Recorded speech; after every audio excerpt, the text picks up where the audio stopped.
This week on Jared Scott Outdoors, I've got a couple of my boys, and we're here on the South Fork. We're going to see if we can't do some fly fishing and pull in some big trout.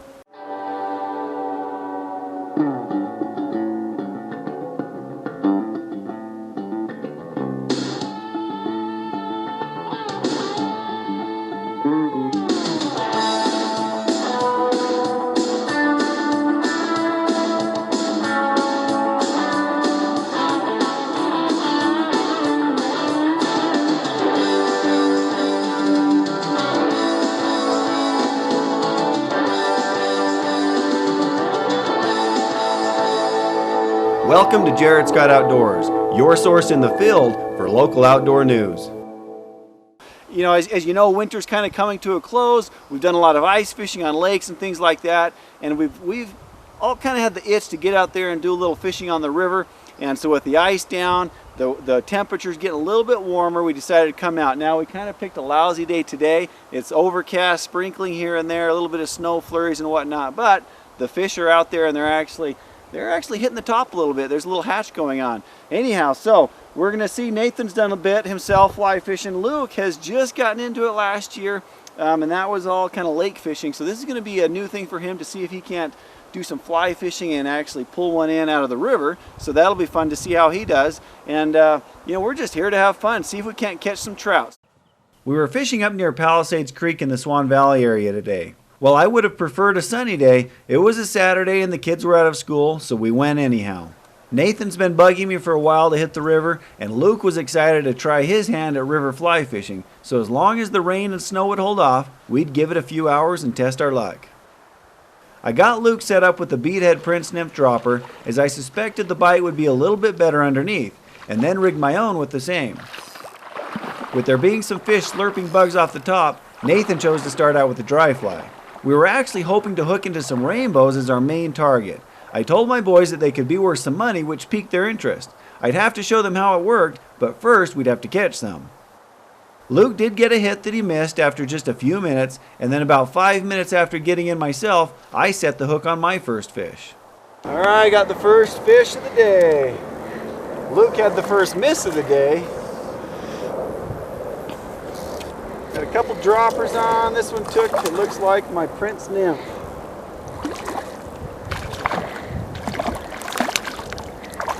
Looks like a cutthroat, so we're definitely going to let it go. Here on the South Fork, you got to release the cutthroats. That's what we're hoping to get more of, or plenty of those. Pretty fish there, just a little cutthroat. Nice fight. It's always fun when you get to get out and get the fly rod out for the first time this year, so hopefully we can get a few more. Within just a few casts, I had another taker. However, it was gone just as fast. Oh, we got off!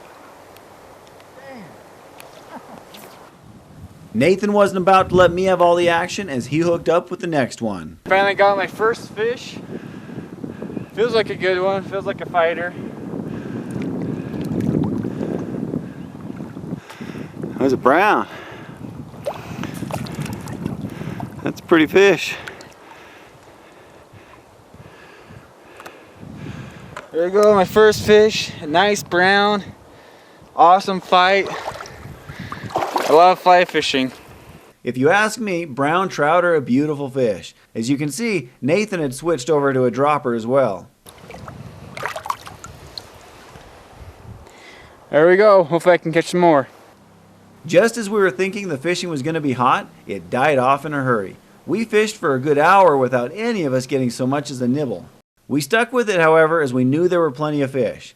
Nathan couldn't take seeing so many fish sipping midges off the surface and ignoring our droppers, and so he switched back to a dry fly while I kept with the Prince Nymph dropper. Well, it's definitely not the fast bite we were hoping for. Sure enough, it was Nathan who surprised me as he enticed a bite fishing off the top. Well, I switched from a beadhead Prince Nymph to a dry fly. And right within 10 casts, I got another fish.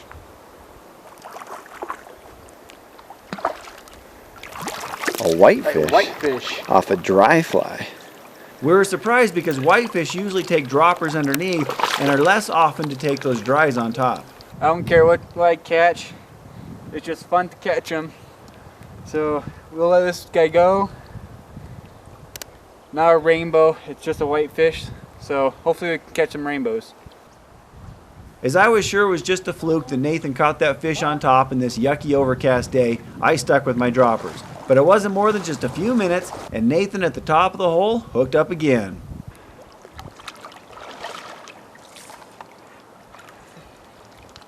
Got another whitefish off the same fly. Caught this whitefish off a little midge pattern, but sinking just below the surface. And it seems to be working. That's 3 for me and 1 for my dad. I've got the upper hand. Once again, we had a bit of a lull in the action for a while. The sun did peek through for 30 seconds here and there, which gave me hopes it would clear out, but it never really lasted long. Well, the first couple of minutes I got a fish, but it came off, and I haven't caught anything since. And my hands and feet are so frozen that I can't fish anymore, and I don't know if I can get back out there or not. Since Luke was so cold and his fingers weren't working so well, he sat down and grabbed the camera. Luckily, he happened to have it on me when I finally hooked up with a fish. Alright, it has been a long time. I got that first one, and then I've been dry. Nathan's been bringing them all in. This one feels like a pretty good one though. Probably be a whitefish like Nathan's, but I don't know, it feels... Oh, he's just a little guy. How he feels so heavy, I don't know, but I think it is just another whitefish. But I'll take what I can get. Oh, I think I've got him foul hooked because he's fighting way too hard. Oh, he is definitely foul hooked. I think he's only a 11, 12 incher and he feels like he's a 15 incher. There he is, foul hooked, whitefish. Even if I wanted to keep him because I foul hooked him, you've got to let him go, since that's not a legal way to catch a fish. So yeah, even if I wanted to keep him, you got to let him go when you foul hook a fish. But finally got a fight, so that's all right. Wind's picking up. It's pretty cold right now. Just not ideal fishing for sure. Yeah, that was a serious burst of wind. Just as I got to within 1 on the fish count to Nathan, he hooked up again. These flies have been doing well for catching whitefish. This is my 3rd whitefish on the same fly. Just for fun, I grabbed the GoPro and got a little footage of this whitefish so you can get a good look at what they look like. Whitefish not only have a different look than what we think of as a trout, but they have a different feel, rougher feeling scales and a much smaller mouth, no teeth. Many fishermen don't like to catch them, but hey, in this situation, any fish is better than none. 4th fish, 3rd whitefish. Even though it's just whitefish, it's still really fun. Speaking of whitefish, the bite must have turned back on a bit because we were starting to get more takers on a regular basis. Well, we've got the whitefish thing figured out. Unfortunately, we were hoping for some rainbows.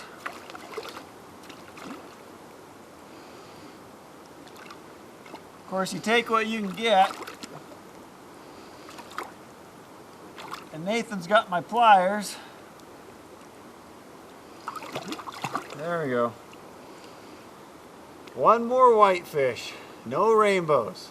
We came here hoping for rainbows. We have now caught a cutthroat, a brown, and several whitefish, so we've gotten every species here except for the rainbows.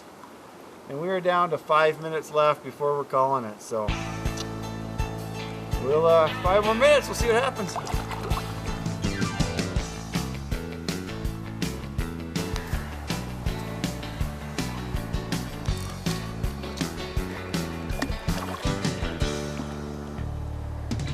Well, I felt the take. I was hoping for a non-white fish. Like we said, we got these white fish figured out. Droppers. Taking droppers for me and taking the dries for Nathan. That's just how it goes. But they are fun to catch. I just realized that means we're tied now. Nathan and I. He's got 3 white fish and a brown. I've got 3 white fish and a cutthroat. Whether that means it's time to pack up and go, or we keep fishing so I can beat him, well, that's what we gotta decide. As Nate was still making a few casts and the bite seemed to pick up, I couldn't help but go ahead and make a few more myself. Sure enough, it didn't take long and I missed one, but at the tail end of the next float, my indicator went down.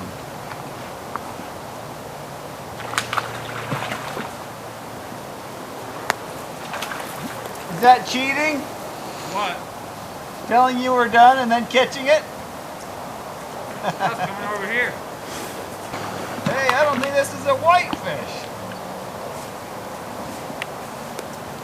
Well, I kind of cheated. I told Nathan we were done. It was time to go. And then I casted a couple more times. Caught one more, and this one's actually not a whitefish. Not quite sure what it is yet. Rainbow. That might be a rainbow. It is. That means it's the keeper. Hey, what do you know? Sometimes it pays to do that one extra cast. Of course, I do that every time. So there we have it. You know, just a nice rainbow there. Good way to end this here after catching so many whitefish. Finally get one of those fish that we're after. So the rainbows out here on the South Fork are tagged. Some of them are. I think it's 2 to 3% of them probably that have tags. And we're going to show you a little bit more about that here in a little bit. But anyways, the idea is to keep the rainbows out to make more room for the cutthroats, which are the natives. Because the rainbow have kind of been taking over population-wise and habitat-wise on the river. And so the native cutthroats, the Yellowstone cutthroats, which you know, we really want to keep those numbers up, have been hurting once these rainbows kind of took over because they are non-native for this river. But anyways, there's still a great fight. A lot of people, you know, it's kind of a controversy as far as if we should get rid of the rainbows or not, because the rainbows put up such a good fight. And so there are a lot of people that are actually against this issue or the program of getting rid of the rainbows because they like the good fighting fish. But as far as the stance from Fish and Game perspective, you know, they're looking to keep the natives in here, and that is the cutthroat. So anyways, we're going to go ahead and keep this rainbow, and like I said, we'll show you a little bit more about this rainbow tagging program as the show progresses. Of course, Nathan and I just couldn't help but make a few more casts, and then we decided we better call it a day as my wife was expecting us home soon. Well, my son found a quote the other day. It said, "A fly fisherman's last cast is like a woman's I'll be ready in 5 minutes." And today was the proof of that's true, because we've been out here about almost 40 minutes past when we said, all right, one more cast. But that's fishing for you, especially when you're catching a few fish. So anyways, gonna wrap it up right now, and we're actually gonna do some fishing down on the lower stretch of the South Fork, and you know, see what we can do there. And as I mentioned, we're gonna kind of change it up there and just have more of the kid-friendly kind of gear with worms and things like that. Well, this morning we're out here on the South Fork going for the big fish out here. So we're just gonna lure up with some worms and cast them into the deep holes and see what we can get. I showed Riley how to drift the worm through the hole to allow it to bounce off the bottom as naturally as possible, kind of like you fish for steelhead, and then gave the pole over to him, and sure enough, after just a couple more casts, he made it happen. It took about 5 minutes, and I was just letting the worm drift, and I got one. That's a nice fish. Oh, there's another one following it. Oh yeah? We have a problem with this hole. We're so high off of the water. There's no way to get the fish without risking snapping the line. What do I do? All right, just try to, Nate's gonna hold that down, just try to lift it up into it. Oh yeah, nice fish too. That's a heavy guy. Yeah, it is. Good job, Rye. First fish, bud. Well, this is the first fish of the day. It's about 1.5 pounds, and think it's a pretty good fish. It's a good fish. This is Rainbow, so we're going to be keeping him. At the top of the hole Riley was fishing was a chunk of backwater right over the top of a beaver den. I'd missed a few bites and told Nathan to grab the camera, and sure enough, on the next pass, got another hit. There we are. Oh yeah.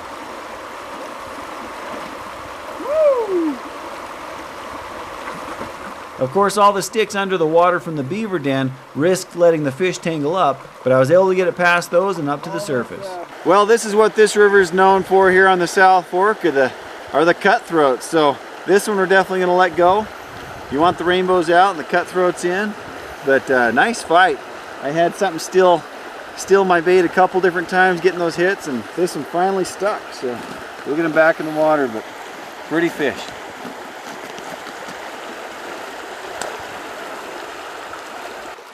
Once again, I wished I'd brought my long-handled net. This one's another one that's got me in a hard spot where I can't reach down with the net, so we'll hope I don't snap them off. And we got him. Oh, that's another pretty cutthroat. So when you're just drifting these worms, it works out really nice to just snag them in the lips, in the mouth, versus letting them just sit on the bottom where they can swallow it, because you feel right when they hit and then you gotta take it. So again, cutthroats you can't keep here. That's kind of the cool fish for this river, and we definitely want to let this guy go. So another nice fish. All right, so when you come in here, you can bring your fish heads into the Fish and Game, and you can fill out some paperwork and actually leave it, because they only check these the first Friday of every month. So anytime you catch them, bring them in, fill out your information and leave it, and then when they check it, if yours happens to be a winner, well, they'll let you know. But this is actually the day they're going to check it. So I brought them in. Randy's going to do that for me.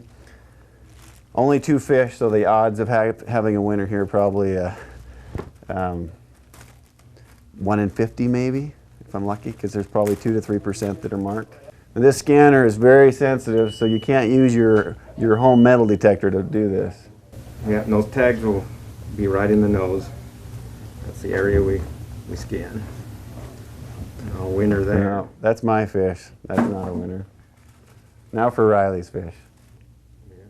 Nothing. No winner there. But Well, I'm not a winner, but they have over 100 fish heads that are back here that other fishermen have left here. So I'm going to head back with them and see if we can find one and show you actually the whole process of how it works. So heading to the back with Brett, he checked one fisherman's bag of rainbow heads. This guy had obviously been busy as he turned in over 100 fish. Sure enough, a few of the fish set off the detector.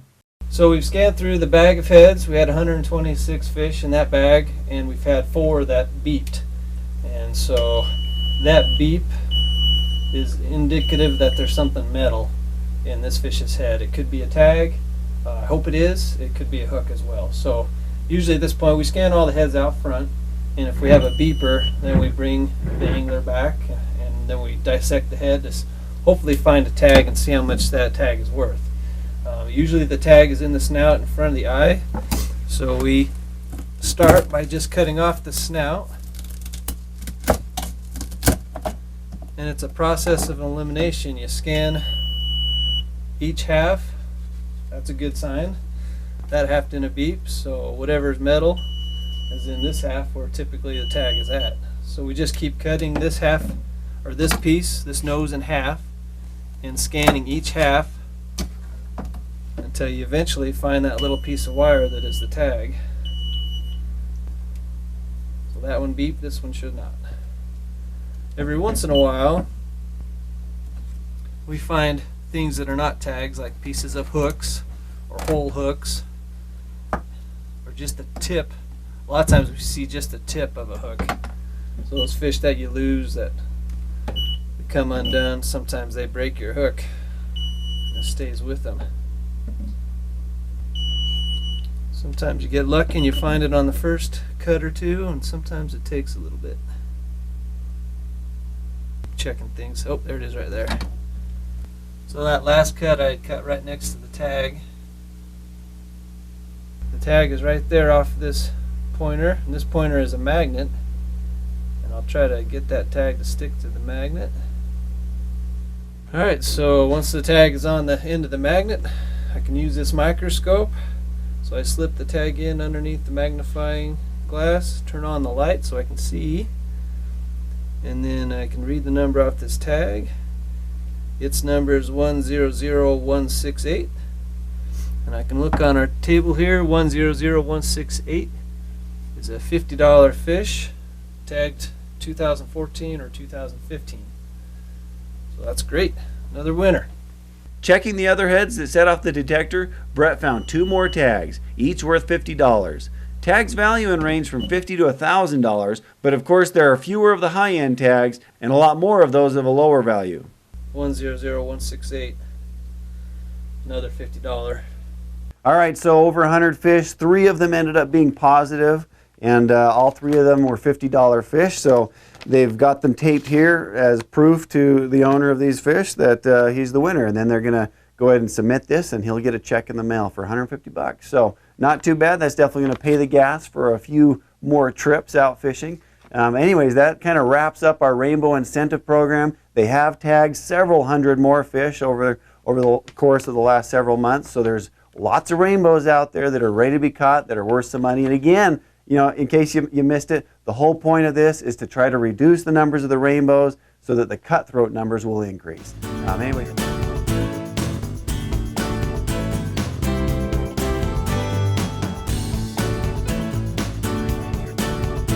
Tune in next week at the same time for another episode of Jared Scott Outdoors.